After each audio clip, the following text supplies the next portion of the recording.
우리 천원교회는요, 복음으로 행복한 교회를 꿈꾸고 있습니다. 그것을 목표로 여기까지 달려왔고요. 또 앞으로도 그 목표를 항상 유지하며 쭉 그 일에 애쓰고 전념하고자 합니다.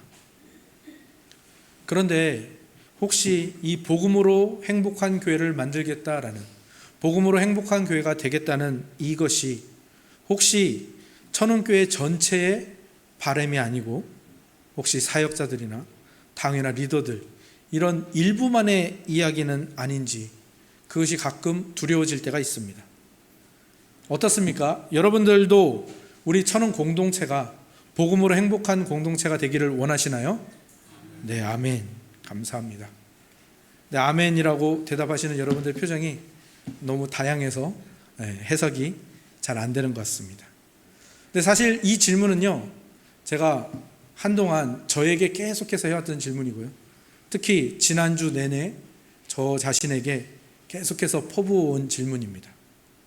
오이삭, 너 정말로 복음으로 행복하기를 원하는 거냐? 너 정말 복음으로만 행복할 수 있겠니? 저에게 계속해서 물어보았습니다. 근데 제가 거기에 대해서 정말 이 머리로는 정말 확실하게 대답할 수 있었습니다. 천원교회가 복음으로 행복한 교회가 되어야 한다는 건 너무너무 확실한 거죠. 그리고 그 복음을 우리에게 주시기 위하여 예수 그리스도께서 행하신 일들이 제 안에 확실하게 믿음으로 자리 잡았습니다. 그리고 그것을 제가 입으로도 고백하고요, 머리로도 그것을 계속해서 생각하는 그 저의 모습을 보는 거죠. 그리고 그것을 우리가 당회에서도 나누고 사역자들과도 나누고 또 이렇게 설교로 계속해서 전파할 때도 제 안에서 그것은 너무나도 확실합니다. 그런데 가슴의 그것을 대답을 잘 못하는 겁니다. 저의 이 가슴이.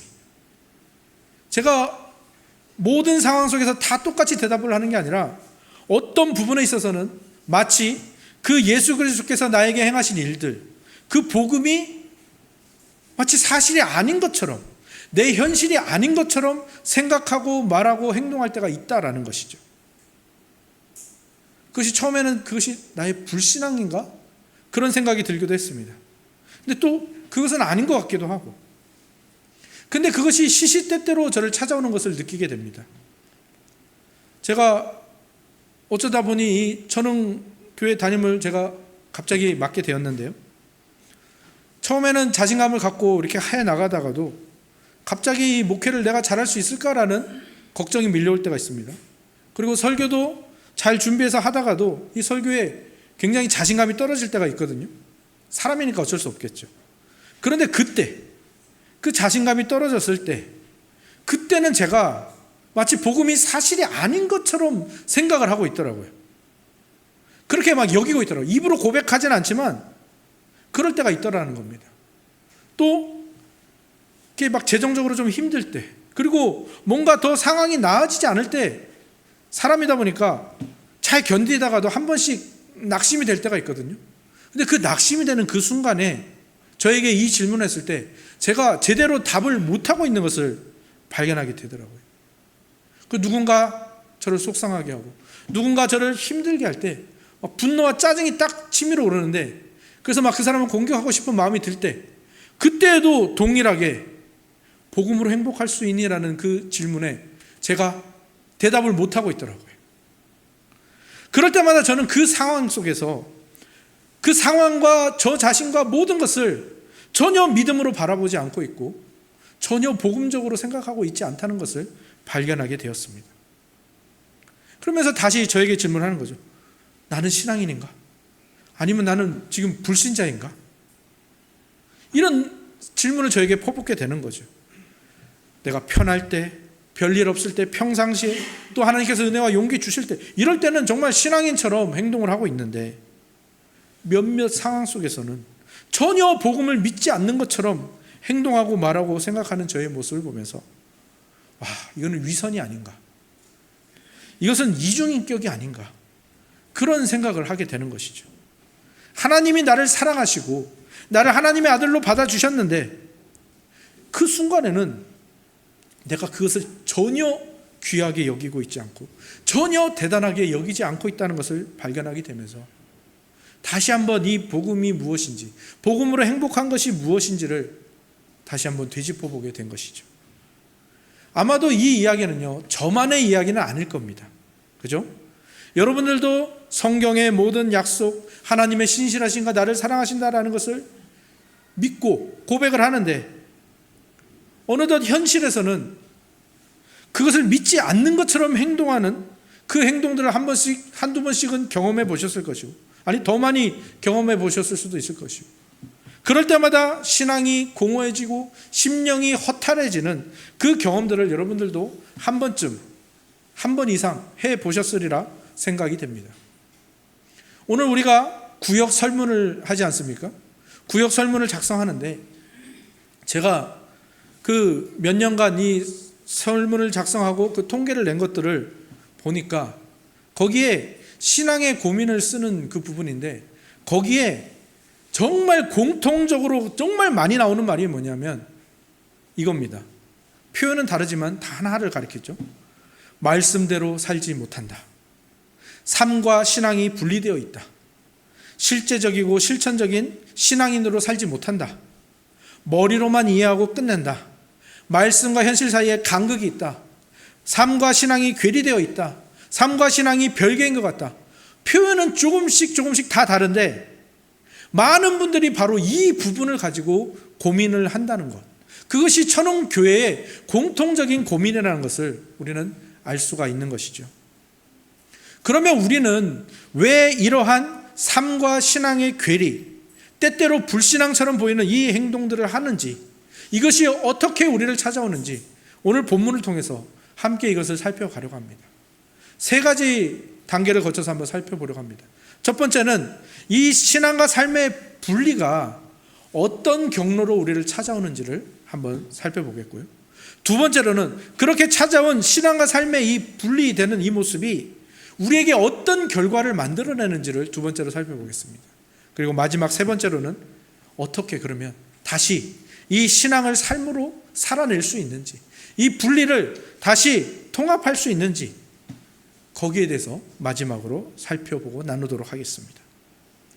그럼 우리가 첫 번째로 살펴볼 거 뭐라고 했습니까? 삶과 신앙의 괴리가 어떤 경로로 우리를 찾아오는가? 이건요, 생각보다 그 답은 너무너무 간단하죠.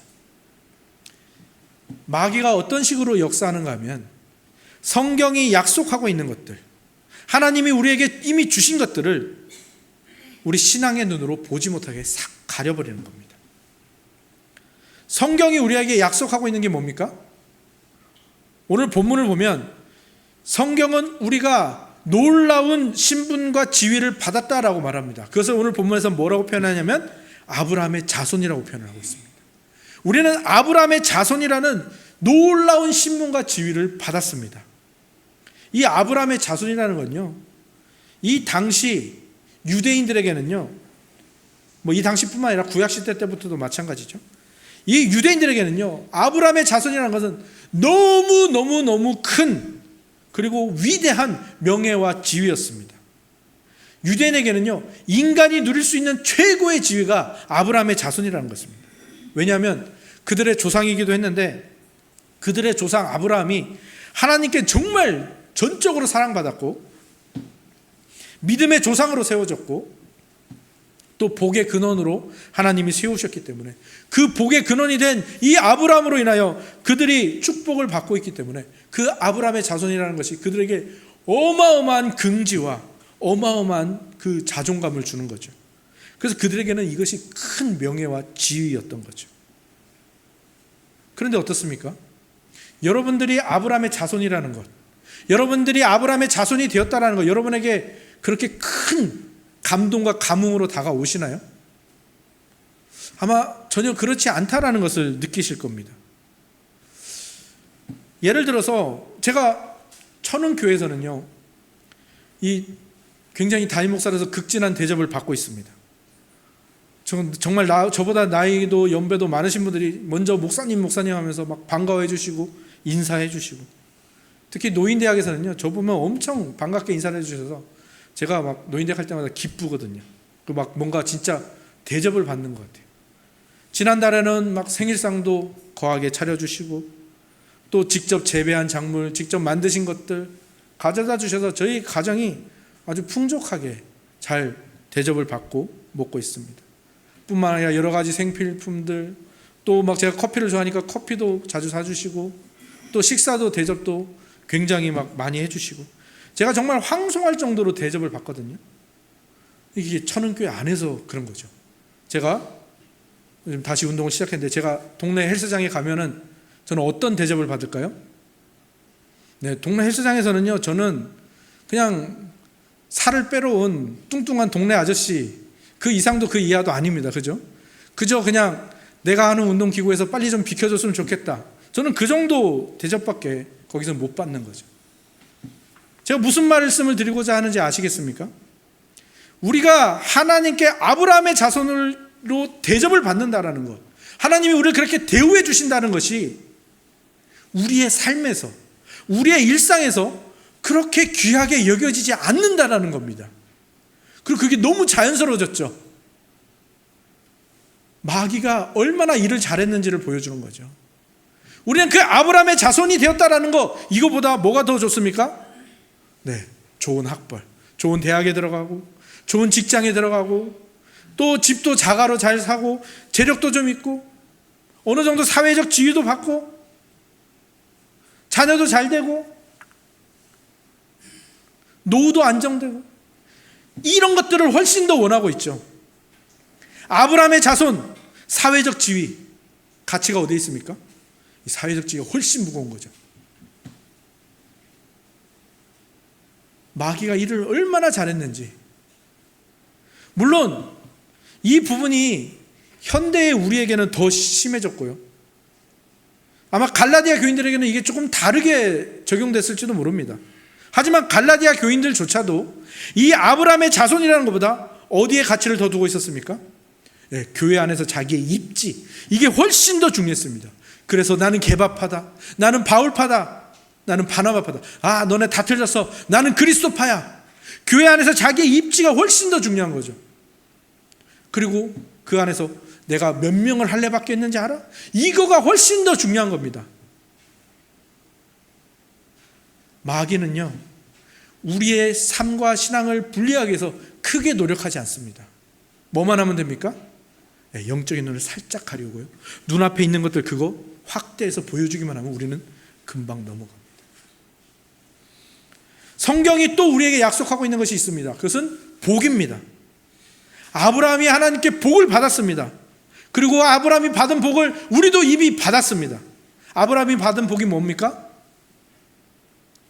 오늘 제가 묵도 때 읽은 말씀이죠. 창세기 15장 1절 말씀인데 제가 읽어드리겠습니다. 이후에 여호와의 말씀이 환상 중에 아브라함에게 임하여 이르시되 아브라함아 두려워하지 말라. 나는 내 방패요 너의 지극히 큰 상급이니라. 성경은 아브라함이 받은 복을 어떻게 표현하고 있습니까? 하나님이 아브라함의 방패, 보호가 되시고 하나님이 아브라함의 지극히 큰 상급이 되셨다. 무슨 말입니까? 아브라함이 받은 복은 하나님 그 자체라는 겁니다. 하나님이 자기 자신을 아브라함에게 복으로 주셨다라는 거죠. 그런데 여러분 한번 생각해 보십시오. 여러분이 하나님께 구하고 있는 복이 하나님 그 자체, 하나님 그 자신입니까? 여러분이 원하는 복이 그게 맞습니까? 여러분이 기도로 구하고 있는 복이 하나님이 맞습니까? 저도 아니더라고요. 저도 하나님께 뭘 구하고 있냐면 우리 눈에 보이고 손에 쥐어지고 우리가 당장 쓸 수 있고 내 손으로 만질 수 있고 제어할 수 있는 그것을 원하더라라는 겁니다. 그것을 복이라고 생각하지 하나님이 주시는 복이 하나님 그 자체다라는 것이 별로 기쁘지가 않고 감흥이 없다라는 겁니다. 마귀가 진짜 일을 잘하는 것 같지 않습니까? 그러나 성경은 분명하게 말하고 있습니다. 우리가 받은 복은 하나님 그 자신이다. 하나님이 우리의 방패가 되어주시고 하나님이 우리의 상급이다, 우리의 복이다라고 분명히 말하고 있죠. 재밌는 건 뭔지 아십니까? 성경에는요, 그 어떤 것도 우리의 것이라고 너희의 것이다라고 말하는 게 없습니다. 다 하나님의 것이라고 말합니다. 이것도 하나님의 것, 세상도 하나님의 것, 너희도 하나님의 것, 다 하나님의 것이다. 근데 유일하게 성경이 너희의 것, 우리의 것이라고 말하는 것이 있습니다. 그게 뭡니까? 하나님 자신입니다.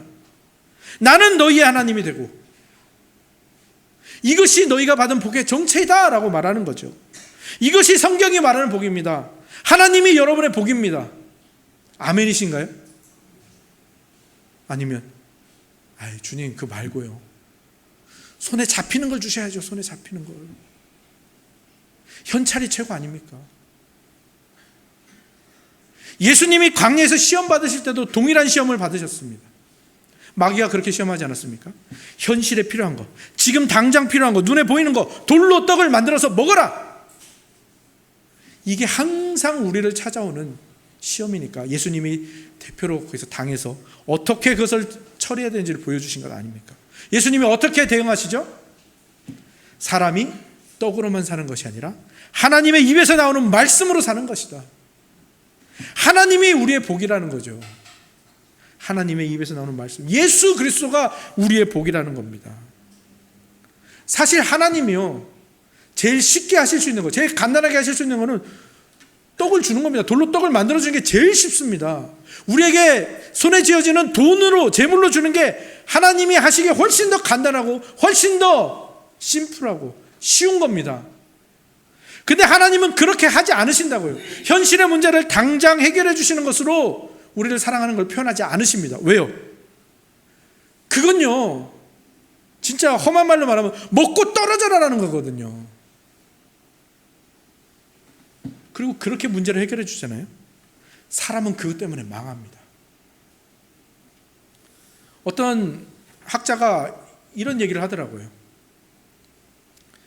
그 동화, 이런 동화 같은 데서 나오는 사람들 중에, 인물들 중에 현실로 왔을 때, 이 현실에 왔을 때 가장 불행한 사람이 누구일 것이냐? 여러분 누구일 것 같으세요? 알라딘이라는 겁니다. 알라딘 왜 그렇습니까? 뭐 필요할 때마다 램프 문지르면 램프에 지니가 나와서 다 들어주잖아요. 근데 현실에는 램프에 지니가 없지 않습니까? 그러니까 알라딘이 현실로 오면 어떻게 될 것 같습니까? 네, 의지박약, 자기의 힘으로 아무것도 할 수 없는, 그리고 뭔가 도움만 바라고 있는 끔찍한 인간이 될 거라는 것이죠. 하나님은 우리가 그런 존재가 되기를 원하지 않으신다고요. 그래서 하나님께서는 뭘 하십니까? 우리에게 복으로 뭘 주십니까? 우리의 기도의 응답으로 무엇을 주십니까? 자기 자신을 주십니다. 그래서 우리와 함께 시간을 보내시고 그 안에서 우리가 진짜 해답을 찾고 진짜 해답을 만나게 하시는 거. 그냥 우리에게 그냥 그 문제를 해결해 주고 그냥 돈을 주는 것보다 훨씬 더 어렵고 훨씬 더 정성이 들어가고 훨씬 더 애써야 되고 훨씬 더 시간이 들지만 우리를 진짜 위하는 길이 그것이기 때문에 하나님은 자기 자신을 주신다는 겁니다. 그런데 우리가 이것을 놓치고 있기 때문에 신앙과 삶이 분리되었다고 느끼고 그렇게 살아가게 되는 것입니다. 그러면 이 신앙과 삶의 분리가 우리 삶에 어떤 결과를 만들어냅니까? 우리가 두 번째로 살펴볼 부분이죠. 이 신앙과 삶의 분리가 우리에게 어떤 결과를 만들어냅니까? 하나님이 주신 신분과 지위, 아브라함의 자손이라고 했죠. 그리고 하나님이 주시는 복, 하나님 그 자체가 우리의 복으로 주어졌는데 이것을 우리가 누리지 못하니까 두 가지 잘못된 반응으로 가버립니다. 그 첫째 반응이 뭐냐면요, 율법주의입니다. 왜 신앙과 삶이 분리되는데 왜 율법주의로 갑니까? 왜냐하면 하나님이 이미 주신 복, 아브라함의 자손, 하나님 자체가 너의 복이다라는 이것을 복으로 여기지 않으니까 어떻게 되겠습니까? 성경이 말하지 않는 내가 원하는 것을 복이라고 설정을 하게 되겠죠. 그리고 이것을 하나님께 구하게 되는 거죠. 그리고 이것이 주어지지 않으니까 어떻게 됩니까? 이것을 받아내기 위해서 무엇을 하기 시작하는 겁니다. 이것을 받아내기 위해서 더 나은 행동들을 하기 시작하고요. 이것을 받아내기 위해서 기도를 시작하고요. 이것을 받아내기 위해서 죄를 덜 지으려고 하고요. 이것을 받아내기 위해서 좀 더 괜찮은 신자가 되어야겠군. 이게 바로 현대 우리에게 나타나는 율법주의의 모습들이죠. 갈라디아 교인들은 할례를 받고 율법을 준수하는 이 행동들을 해서 자신들이 바라는 복 뭡니까? 교회 내에서 자기의 입지가 단단해지는, 이것을 하려고 율법주의를 선택했고요. 우리는 우리가 만들어낸 복을 얻기 위해서 율법주의자가 되어버리고 있는 것이죠. 율법주의는 항상 우리에게 이렇게 말합니다. 하나님께 사랑받고 받아들여져서 그 하나님이 주신 복을 받기 위해서는 네가 예수님을 믿는 것도 필요하지만 선행도 필요하고, 이것도 필요하고, 이것도 필요하고, 의로운 행동도 필요하고, 다 필요하다. 이게 거의 대부분의 이단들의 모습입니다. 순서를 살짝 바꾼 겁니다. 원래 순서는 뭡니까? 복음이 말하는 원래 순서는 뭡니까? 우리는 죄인인데 예수님을 믿는 믿음으로만 구원받는다. 그 구원을 받은 자는 반드시 예수님이 기뻐하시는 그 선행으로, 성령의 인도하심에 따라 열매를 맺는 삶으로 나아가게 된다. 이 순서거든요. 근데 이 순서를 이단과 마귀는 살짝 바꿔서 이 선행을 앞으로 가져오는 겁니다. 이것이 잘못됐다라는 건요, 아브라함만 봐도 알 수 있어요. 그래서 오늘 본문에 바울이 계속해서 아브라함의 이야기를 계속하는 거예요. 왜? 아브라함을 보면 정확하게 알 수 있거든요. 아브라함이 언제 의롭다 하심을 받았습니까? 아브라함이 언제 그 하나님이 상급이 되고 방패가 되는 이 놀라운 복을 언제 받았습니까? 아브라함이 부르심을 받는 건 12장이고요. 창세기 12장이고요. 복을 받는 것은 오늘 묵도 때 읽었던 15장이잖아요. 아브라함이 할례를 언제 받냐? 창세기 17장에 와서 받습니다. 그러니까 분명하죠. 아브라함은 언제 의롭다 하심을 받은 겁니까? 할례를 받기 전에. 그리고 전승에 따르면 이 부르심 받을 때 아브라함이 뭔가 잘한 게 없어요. 오히려 그 전승과 기록에 따르면 아브라함은 원래 뭐 하는 사람이었다고 합니까? 뭐 확실하진 않지만 우상을 만들어 팔던 자였다고 합니다. 그러니까 절대 구원받을 수 없는 존재였는데 하나님이 은혜를 베푸셔서 그가 은혜로 구원을 받고 은혜로 의롭다 여김을 받았다라는 것을 분명히 알 수 있는 것 아닙니까? 그런데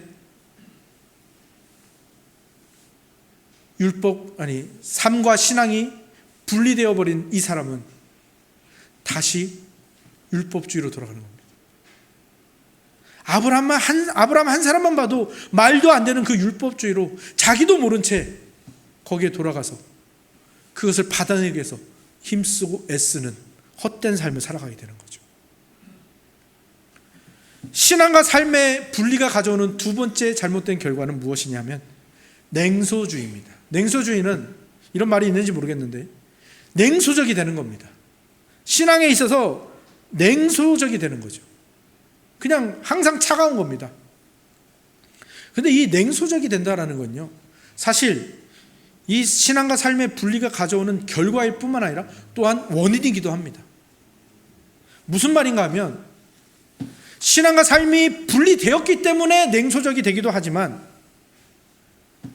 마귀가 그를 냉소적인 대로 이끌어서 신앙과 삶을 분리하는 대로 이끌어 가기도 한다는 것입니다. 우리가 하나님께서 약속하신 신분과 지위 그리고 하나님 자신을 주신 복을 냉소적으로 바라보기 때문에 신앙과 삶이 분리되어져 버리기도 한다는 것입니다. 설교 시간에 말씀이 선포됩니다. 강단에서 복음이 들려집니다. 그런데 그것이 우리의 삶으로 가지 못하게 마귀는 항상 애를 씁니다. 어떻게 해요? 냉소적이 되게 하는 거죠. 말씀이 선포되고 복음이 들려지는데 냉소적이 되게 만드는 겁니다. 또 그런 식으로 억지로 감동 주려고 하네. 안 속지, 안 넘어가지. 다 아는 소리를 또 저렇게 어렵게 하고 있네. 그렇게 이론적인 얘기 말고 좀 더 현실적인 얘기, 그냥 삶이랑 떨어진 그 얘기 하지 말고 내 삶이랑 가까운 얘기 좀 해주세요. 말씀으로 가스라이팅 하는 거 아닙니까? 복음으로 세뇌하는 거 아닙니까? 이게 우리 안에서 계속해서 일어나는 냉소주의들입니다. 근데 이게 우리 안에서 들리니까 마치 내가 하는 생각인 것처럼 들리겠지만 사실은 마귀가 굉장히 열심을 내고 있는 일이라는 거죠. 우리를 냉소적으로 만드는 겁니다. 마귀는 처음부터 이렇게 일했습니다. 아담과 하와를 보십시오. 아담에게 찾아가서 계속 뭐라고 합니까? 야, 하나님이 아무것도 먹지 말라고 했다며? 아니야, 다 먹으라고 했는데 이 선악과는 먹지 말라고 했어. 야, 하나님이 왜 너한테 선악과 먹지 말라고 했는 줄 알아? 그거 먹으면 네가 하나님처럼 되거든. 그러니까 하나님의 말씀을 냉소적으로 보게 만드는 겁니다. 하나님의 축복의 말씀을 냉소적으로 하나님 혼자 독점하려고 한다는 것처럼 그렇게 냉소적으로 바라보게 하는 거죠. 그렇게 해서 말씀이 우리 삶으로 들어오지 못하게 막아버리는 겁니다. 그 결과 어떻게 되었습니까? 아담과 하와는 홀라당 넘어갔죠. 우리도 홀라당 넘어갑니다. 말씀이 선포될 때 저건 내 삶이랑 전혀 관계가 없는 말씀인 것 같은데. 아니요, 그건 여러분들이 다른 삶을 살아가고 있기 때문입니다. 말씀이 진짜 현실입니다. 근데 우리가 다른 삶을 살려고 애를 쓰고 있는 것이고 마귀가 거기에 굉장히 공을 들이고 있다는 것이죠. 많은 크리스찬들이 이처럼 율법주의에 빠지든지 냉소주의에 빠지는 이 두 가지 모습으로 많이 보여집니다. 이 율법주의와 냉소주의는 또다시 우리의 신앙과 삶을 갈라놓죠. 복음으로 행복하려고 하는 그 길을 완전 차단해버리고 있는 겁니다. 그러면 우리는 어떻게 될까요? 마지막으로 살펴볼 부분이죠. 우리는 어떻게 그러면 이 신앙과 삶을 다시 하나로, 신앙을 삶으로 살아낼 수 있을까? 어떤 목사님이 여기에 대해서 이렇게 말씀하셨습니다. 살아있음을 느끼는 순간을 바꿔야 된다. 살아있음을 느끼는 순간을 바꿔야 된다? 언뜻 이해가 되지 않으실 수도 있는데요. 이렇게 한번 생각해 보십시오. 여러분은 언제 살아있음을 느끼십니까? 여러분은 여러분이 살아있다라고 느끼는 그 순간이 있으실 겁니다. 저를 한번 생각해 보니까요. 나는 언제 살아있음을 느끼지? 저 예전에 제가 야구를 좋아했죠. 요즘은 못하고 있는데 야구하러 갈 때 진짜 막 살아있음을 느꼈습니다. 요즘 제가 다시 헬스장에서 다시 운동을 시작했는데 운동을 하고 나면 그 다음날 근육통이 찾아오거든요. 그럼 막 정말 살아있음을 느낍니다. 내가 죽어있지 않구나, 살아있구나. 그리고 또 이 담임 목회를 하다 보니까 이 설교자라서 그런지 설교를 내가 좀 잘 전달했다고 생각할 때, 그리고 막 은혜 받는 그런 모습들이 보일 때, 그때 제가 살아있음을 느끼더라고요. 아마 여러분들도 그런 순간들이 있으실 겁니다. 내가 뭔가를 만족감을 느낄 때, 내가 가치 있고 아름답게 느껴질 때, 내가 뭔가를 이루었고 뭔가를 해냈고 뭔가를 정말 잘했다라고 생각했을 때 막 살아있음을 느끼게 되는 거죠. 그런데요, 그럴 때 살아있음을 느낀다면 우리의 마지막은, 우리의 결과는, 우리의 일상은 늘 죽음일 겁니다. 왜 그렇습니까? 우리는요, 여러분들도 잘 아시겠지만 우리는 성공보다 실패를 훨씬 더 많이 하는 존재입니다. 그러니까 횟수적으로도 살아있음을 느낄 때보다 죽어있음을 느낄 때가 훨씬 많은 거죠. 그리고요, 우리가 뭔가를 해냈다라고 생각했을 때 사실 뒤돌아서 보면 그거 별거 아니었네, 정말 애써서 성공했다고 생각했는데 뒤돌아보면 별거 아니었던 게 너무 많거든요. 그리고 뒤돌아서 봤을 때 성공인 줄 알았는데 실패였구나, 훨씬 많습니다.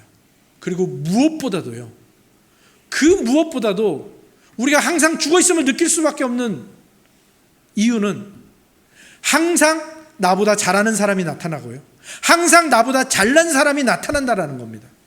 그러면 우리는 그 순간 죽어버릴 수밖에 없는 거 아닙니까? 그러니까 제가 살아있음을 느꼈다라고 생각했던 그 순간들도요, 보면 다 찰나입니다. 찰나. 금방 사라집니다. 제가 야구를 했을 때 언제 그러면 살아있음을 언제 느꼈지 생각해보면 그 경기에 승리했을 때, 또 그 경기에서 제가 좋은 기록을 내고 그 승리에 보탬이 됐을 때, 그때는 살아있음을 느끼는데요, 잠시죠. 정말 잠시. 경기에 지고 있거나 경기가 어렵거나 패배했거나, 근데 심지어 그 패배가 내 실수 때문에 일어난 패배였다면 그때 저는요 죽을 맛입니다. 죽을 맛. 그리고 제가 운동을 하면 근육통이 생기면 살아있음을 느낀다고 했는데, 그것도 제가 오랜만에 운동을 시작했기 때문에 그러죠. 이제 몇 주 하잖아요. 그럼 그 근육통도요 거의 사라집니다. 설교도 마찬가지죠. 제가 설교를 잘 전달한 것 같고 내가 이 설교의 은혜를 받는 사람들을 많이 봤다, 그때 제가 살아있음을 느끼잖아요. 근데 우리 교회는 한 주 안에 그 설교가 유튜브 영상으로 올라오잖아요.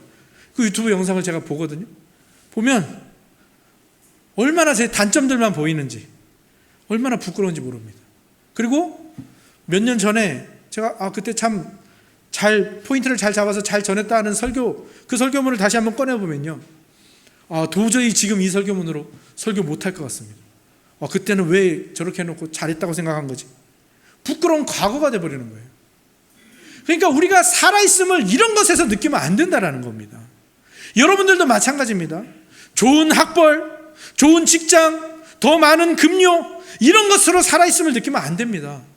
일 잘하는 것, 성적 잘 나오는 것, 뭔가 결과가 좋고 돈이 잘 벌리고 인정받고 이런 것들에서 살아있음을 느끼기 시작하면요, 그리고 거기에서만 살아있음을 느끼면요, 여러분은 곧 다시 죽음을 느끼게 될 겁니다. 나보다 잘한 사람은 너무나도 많고요, 나보다 잘난 사람은 더 많죠. 그리고 우리는 성공보다 실패가 훨씬 많고, 성공이라고 생각했던 것조차도 실패했을 때가 훨씬 많고, 또 실패했다고 생각한 게 오히려 나중에는 도움이 되는 경우도 훨씬 많거든. 그러니까 우리가 우리 자신에게만 집중해서 내가 가치 있고 내가 유용하고 내가 아름답고 내가 성취한 것으로 살아있음을 느끼려는 이 마음이 율법주의라는 것을 우리가 분명히 알아야 됩니다. 나의 조건과 나의 성취로 구원을 얻으려고 하는 율법주의인 것입니다. 그리고 우리가 너무 자연스럽게 거기에 잘 빠져든다는 거죠. 근데 성경은 뭐라고 말합니까?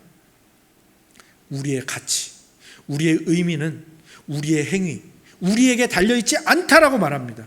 오직 예수 그리스도를 믿는 믿음에만 달려있다라고 말하고 있죠. 왜 그렇습니까?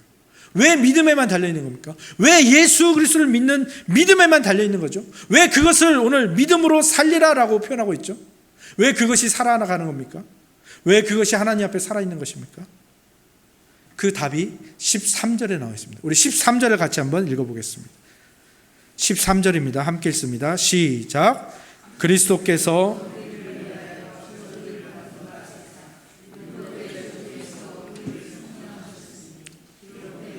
나무에 달린 자마다 저주 아래에 있는 자라 하였음이라.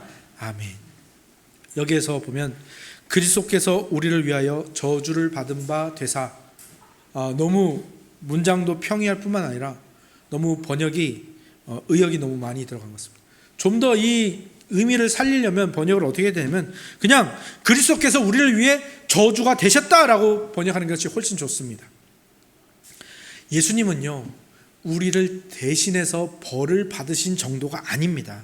그냥 예수님은 그 죄를 지은 그 죄인 그 자체가 되신 거예요.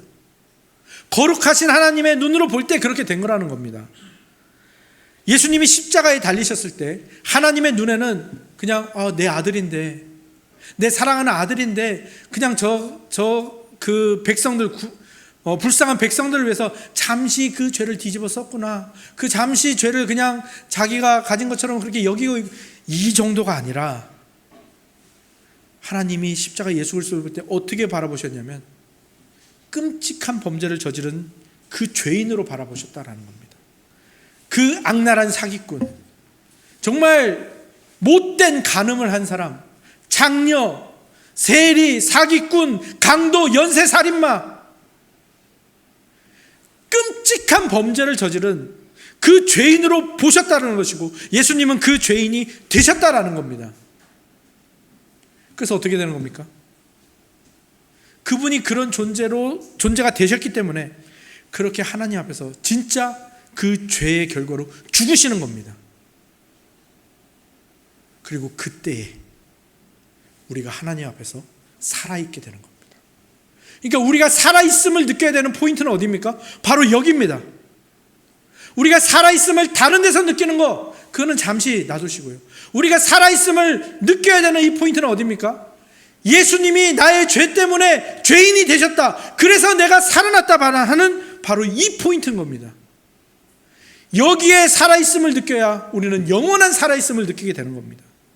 우리는 십자가의 그리스도 때문에 거룩하신 아버지 하나님 앞에 아브라함의 자손이요, 영원히 복받을 자요, 예수님만큼 순결한 존재로 여김받고 살아있게 된 겁니다. 여기에서 살아있음을 느끼셔야 되는 겁니다. 이게 하나님 앞에 살아있다는 것의 정체이고 의미인 겁니다. 그리고요, 더 중요한 것은 무엇인가 하면요, 우리가 왜 자꾸 신앙과 삶이 분리됩니까? 율법주의로 가기 때문에요. 내가 뭘 해야 구원을 받는다. 그런데 하나님 앞에 살아있다라는 이 포인트는요, 어떤 놀라운 포인트인가 하면요, 우리가 하나님 앞에 살아있다라는 이 포인트는 우리가 예배하고 기도하고 착한 일하고 선행하고 경건의 일들을 행하고 누군가를 도와주고 사랑하고 그때뿐만 아니라 우리가 율법주의와 냉소주의에 빠져서 허덕이고 있을 때조차도, 그리고 또 죄를 짓고 여전히 못난 모습 보이고 여전히 고집 부리고 실수하고 실패하는 그 순간에도 성부 하나님의 그 순결한 눈앞에서 우리는 살아있는 자라는 겁니다. 아무 조건 없이, 아무 우리의 행위와 성취와 상관없이 예수 그리스도 때문에 살아있는 자, 사랑받는 자로 존재하고 있다는 것, 바로 이 포인트입니다. 그리고 하나님께서는요, 우리가 실수했는데도 불구하고 또 한 번의 기회를 주십니다. 한 번 더 해봐. 실수했어. 괜찮아. 한 번 더 해봐.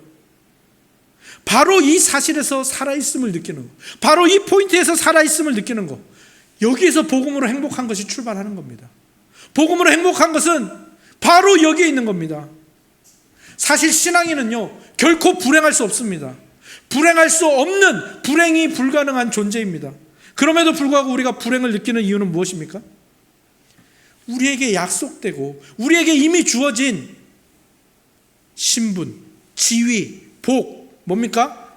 아브라함의 자손이라는 거, 하나님 자신을 우리에게 복으로 주셨다라는 거, 여기에 대해서 우리가 눈을 감고 있기 때문입니다. 그리고 어디에 대해서 눈을 크게 뜨고 있습니까? 세상이 복되다 말하는 거, 세상이 좋다고 말하는 거, 세상이 가치라고 말하는 거, 세상이 지위라고 말하는 거에는 눈을 크게 뜨고 있으니까 불행하게 여겨지는 것이죠. 놀라운 하나님의 약속이 와 닿지는 않는 겁니다. 눈앞의 것이 훨씬 더 크게 보이는 거죠. 그리고 이걸 가지지 못해서 불행하게 여기는 것, 이게 바로 신앙과 삶이 분리되어 있는 모습이죠. 그런데 여러분, 한번 기억해 보십시오. 한번 생각해 보십시오. 예수님이 다시 이 땅에 오실 겁니다. 이 세상 모든 것들을 심판하실 겁니다. 그 심판 앞에 모든 것들은 다 사라지게 될 겁니다. 그러면 그 순간 우리는 예수님 앞에서 어떤 생각을 하고 있을까요? 아마도 이런 생각하고 있지 않을까요? 우리의 지금을 돌아보니까, 그때는 과거겠죠. 우리의 과거, 지금 이 순간을 돌아보면서, 내가 왜 저 때는 겨우 저것 가지고 저렇게 안절부절했지? 내가 왜 저것 가지고 저렇게 마음 졸였을까? 너무 부끄럽다.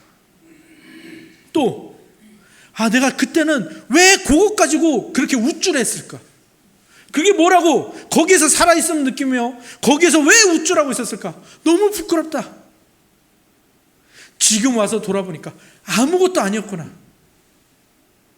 그 고백을 하게 되실 줄로 믿습니다. 말씀을 마무리하겠습니다. 온 우주에서 가장 소중하고 가장 위대하신 분이 우리를 가장 소중한 존재로 받아주셨습니다. 근데 거기에는 우리의 행위나 우리의 조건이나 아무것도 없어요. 오직 예수 그리스도께서 그것을 위해서 당신의 생명을 내어주셨고, 생명을 내어주신 정도가 아니죠. 당신이 그 죄인이 되셨고 그 벌을 다 받으심으로 말미암아, 그래서 십자가의 죽으심으로 말미암아 우리에게 그 살아있음을 우리에게 주셨습니다. 물론 그 앞에서 여전히 의심할 수 있습니다. 여전히 흔들릴 수 있습니다. 하지만 그럴 때마다 십자가의 예수 그리스도께로 나오십시오.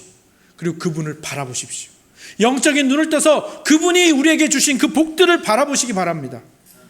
그분이 우리에게 주신, 그분 자신을 우리에게 주셨기 때문에 우리는 하나님 앞에 살아있는 자입니다. 그리고 그분을 믿기 때문에, 그분이 우리를 사랑하시기 때문에 우리가 그분에게 받아들여졌고요, 여기에서, 이 포인트에서 살아있음을 느끼시면서 그렇게 복음으로 행복한 길로 함께 손잡고 걸어가시는 우리 모두가 되기를 주님의 이름으로 축원합니다. 아멘.